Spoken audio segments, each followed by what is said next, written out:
Well, it sounds crazy, but is there a free speech right to admit immigrants who hold pro-terrorist views? Blaze host of Conservative Review, Daniel Horowitz, doesn't think so. And he recently wrote about this for theblaze.com, explaining why. And he joins us right now. So, Daniel, can you lay out this? Because to me, when I hear this, right, on the face of this sounds absolutely absurd. So what's the argument that's trying to be made here for keeping these people on U.S. soil? Sure. Well, obviously, the ACLU and allied groups have threatened to sue Trump's executive order. And to them, there's a fundamental right for 8 billion people in the world to potentially come here and file due process or discrimination lawsuits. Obviously, as I lay out in the piece, there's 130 years of case law demonstrating that because a sovereign nation has the right to deny entry and to admit people on such conditions as it deems prudent and necessary, there is no fundamental right. So I know a lot of people might be uncomfortable in policing people's statements, but remember what the Trump administration plans on doing here when they talk about deporting Hamas protesters. So no one's going to be sent to jail or fined for their views. We're just going to say, hey, goodbye, go back to your country of origin that you evidently like so much and enjoy your life there. And the courts have mentioned before that deportation is not punishment. It is a consequence of national sovereignty. So since the time of the 1790 Naturalization Acts, our founders made it very clear they only wanted people here who blended and fit into our society. So this is something I'm very happy that the Trump administration is embracing, both the legal authority and also the moral imperative to keep people like that out of the country. Because look, let's face it, we have plenty of problematic people here. Obviously, you can't choose your citizens, natural-born citizens, but you could certainly choose your immigrants, and we should only let in people that love America. Daniel, let's talk big picture in the next exciting, I don't know, weeks, years. What's the difference at this point? Years happen in weeks and days these days. Let's look at the big picture, though, what's going to happen in terms of deportation. So we're off to the races. We've started, but it really has only been 10 days, believe it or not. So how do you assess what's been done so far, and how's it looking to you as to how this is going to play out in the future over the next year, say? Sure. So, I mean, look, first 10 days, I couldn't have done better. All of the assets are being put into place. The legal authorities are being utilized. Believe it or not, the immigration laws are actually good. The INA, just like it has the law I cite there, that anyone who espouses terrorism is thrown out if they're not a citizen. They're inadmissible. Okay, not just works with terrorists, but espouses terrorism, convinces others to, support terrorism. These people are inadmissible. We have good laws. We've never followed them. So they are being followed, and this is a good change. But I do want to caution people that we've been here before. 2017, illegal immigration pretty much slowed to a trickle. It was the lowest numbers, I believe, since 1969, and it looks like we're headed for that again. The other side's going to have an answer. They're going to have the courts. They're going to have caravans. Now we're starting to see these spontaneous protests. So that's really where you're going to want to see sustained follow through. And I think what's important now is that we don't just limit it to a small subset of criminal aliens. That's a good starting point. Obviously, you're going to want to prioritize someone who's a bad actor in their own right.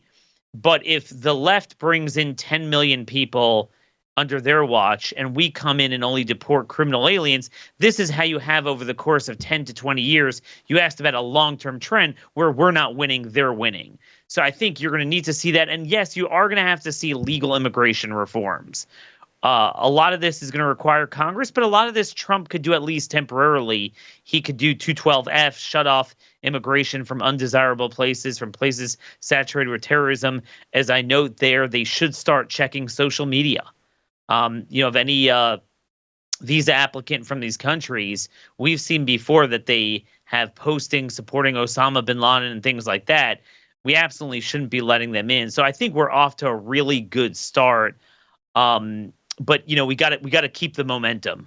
Well, Daniel, I want to talk to you about the cultural implications. And everything seems different now because we have celebrities like Selena Gomez that were out there crying on video. And, a decade ago, she would have had that video up and people would have been praising her forever.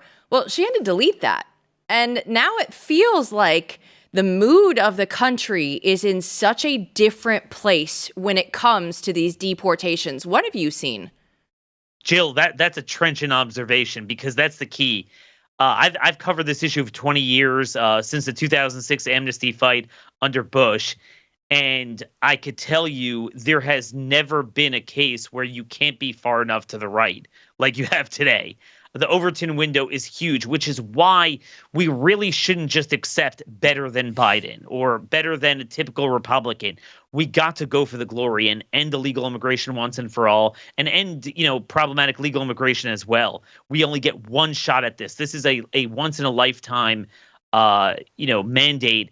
And that's why, again, it's got to be all illegal immigrants. It's got to be cutting off all the mandates. It's got to be using the military properly at the border, not just as a supportive role, but as a military operation.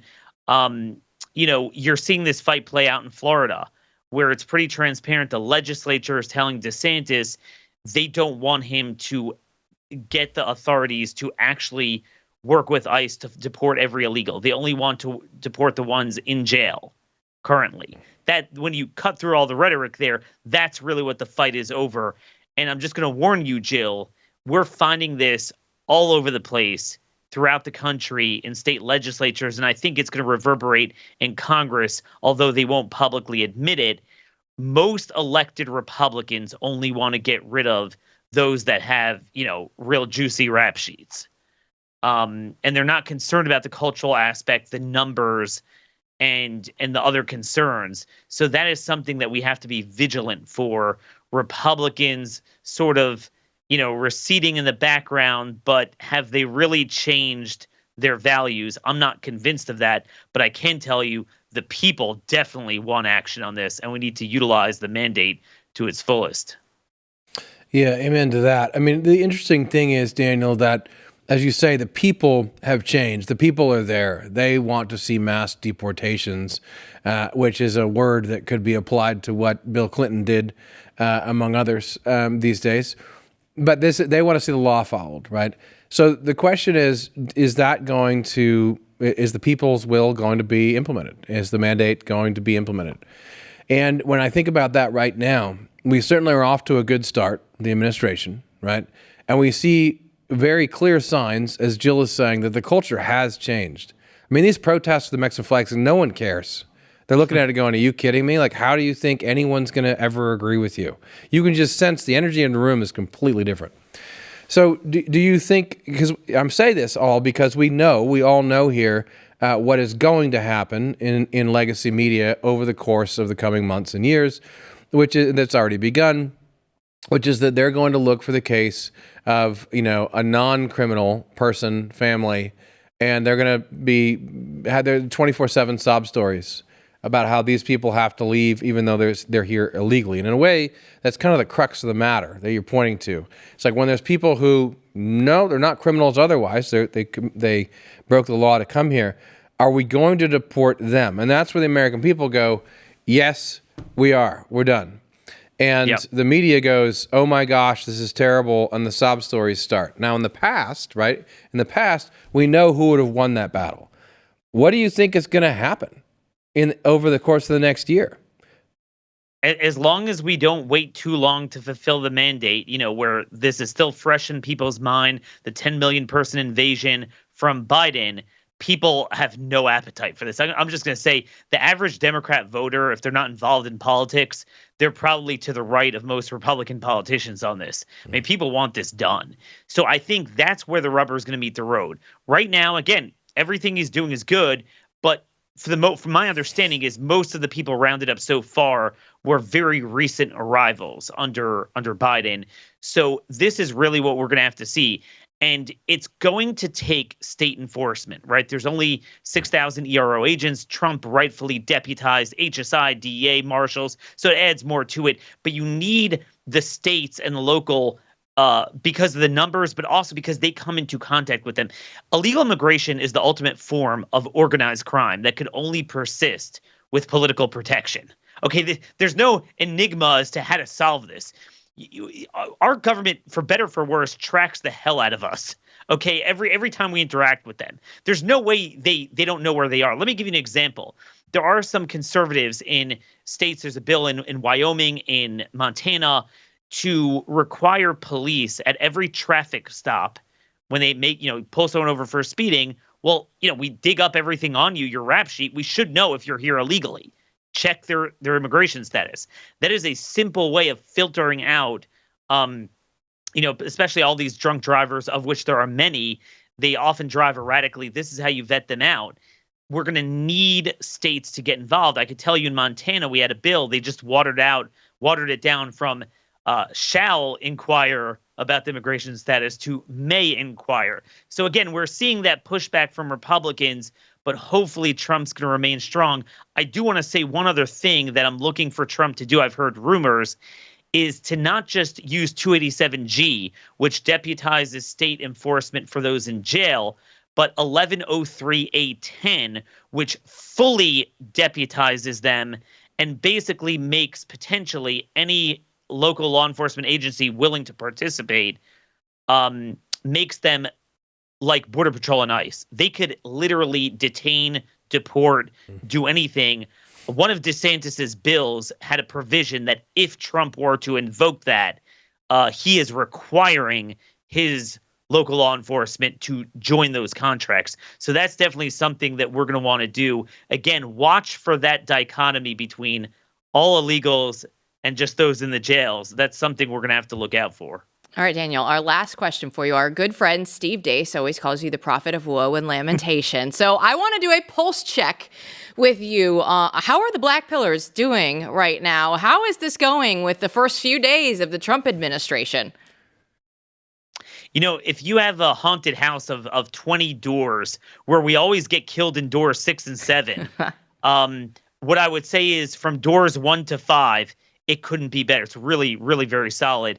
This is not a rip on it. It's just, like I said, we haven't gotten to that adversity. There's going to be a COVID. And when I say a COVID, I don't mean necessarily a virus, but you're going to have an economic collapse. You're going to have different things. And I think it's those 2 to 3 things that determine an administration. Remember, Trump did a lot of really good things in 2017. It was a terrific year. But over time, we met adversity. Ultimately, COVID killed it. Biden came in, and everything that he did was erased, unfortunately. And that's why we are where we are. So it's off to a good start. But again, what I'm really looking for is to make this stick. And to make it stick, you're going to need Congress. I love how Trump was really strong about abolishing the Department of Education. That's plowing new ground. I'd like to see him demand that Republicans put that in budget reconciliation. I can't imagine why they wouldn't want to do that. But I think he has been better than the first term executively. What I think is going to cement his legacy is if he can take that onto the pressure campaign to Congress, where it's not the Freedom Caucus guys that feel the pressure, but the rhinos that feel the pressure. Hey, we better get on board. And that's why we love him. Daniel Horowitz, thanks so much. Take care. Matthew, I look at that and I say, okay, there's so much optimism and joy. And then he's like, reality check real quick. Just a real quick one. Well, he's not wrong. I mean, what I'm doing is reading the tea leaves in terms of, I see the momentum here is absolutely going to move in that direction and come into conflict with any antagonism that appears and fight it, desperately. I'm not worried about that, but he's not wrong in the sense that, as I said, you will need congressional legislation. You will need to tell Congress what to do. And we've just begun. It's only 10 days of, starting to redirect the ship. It's just the strength with which that has happened so far tells me that MAGA and Maha and that entire movement from Trump on down and out to Elon and others, they are going to tell Congress what to do. They're going to tell the Republicans in Congress what to do, and that's a good thing.